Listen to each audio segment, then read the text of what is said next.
Industri kecil dan menengah merupakan tulang punggung perekonomian nasional.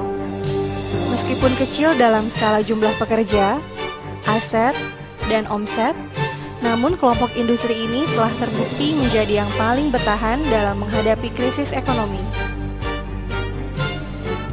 Jumlah unit usaha yang besar, ragam produk yang sangat banyak, padat karya, serta menjadi sumber pendapatan bagi masyarakat menjadi karakteristik industri kecil dan menengah saat ini. Selain sebagai salah satu alternatif lapangan pekerjaan baru, industri kecil dan menengah juga berperan penting dalam mendorong laju pertumbuhan ekonomi suatu daerah, wilayah, maupun negara. Didukung dengan fungsinya yang strategis, industri kecil dan menengah memiliki peranan menjaga keseimbangan perekonomian nasional yang tangguh dan maju berciri kerakyatan. Produk industri kecil dan menengah memiliki ragam yang kaya akan sentuhan budaya dan kekhasan Nusantara. Secara tradisional, masyarakat telah mengolah berbagai komoditi industri kecil dan menengah yang menjadi sumber penghidupan dan penggerak ekonomi daerah. Sektor industri yang digeluti pelaku industri kecil dan menengah meliputi produk pangan, sandang, kerajinan, kimia dan bahan bangunan, dan logam elektronika. Sejalan dengan visi untuk mewujudkan industri kecil dan menengah yang berdaya saing global, Direktorat Jenderal Industri Kecil dan Menengah Kementerian Perindustrian memiliki tugas dan tanggung jawab dalam pengembangan dan pemberdayaan industri kecil dan menengah di seluruh Indonesia.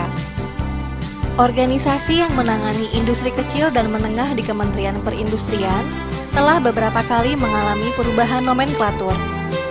Sejak tahun 2010 sampai saat ini, Ditjen IKM merupakan unit eselon 1 yang terdiri atas Sekretariat, Direktorat Industri Kecil dan Menengah Wilayah 1, Direktorat Industri Kecil dan Menengah Wilayah 2, dan Direktorat Industri Kecil dan Menengah Wilayah 3. Pembinaan industri kecil dan menengah dilandasi dengan semangat untuk meningkatkan pengetahuan dan keterampilan sumber daya manusia berbasis kompetensi, mendorong tumbuhnya wirausaha baru, peningkatan penguasaan dan penerapan teknologi modern, peningkatan perluasan pasar, peningkatan nilai tambah, mendorong akses ke sumber pembiayaan, dan penyebaran pembangunan industri kecil dan menengah di luar Jawa.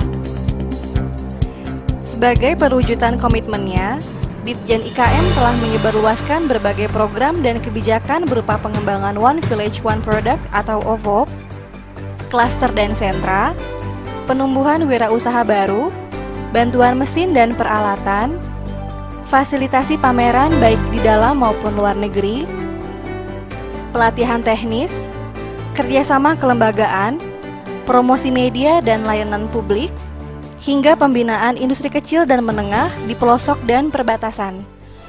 Dalam rangka meningkatkan mutu dan daya saing industri kecil dan menengah secara lebih efektif dan efisien, Ditjen IKM juga membentuk unit layanan publik yaitu Klinik Pengembangan Desain Kemasan dan Klinik Konsultasi Hak Kekayaan Intelektual. Industri kecil dan menengah yang bermutu dan berdaya saing adalah motor penggerak Indonesia menjadi negara industri tangguh.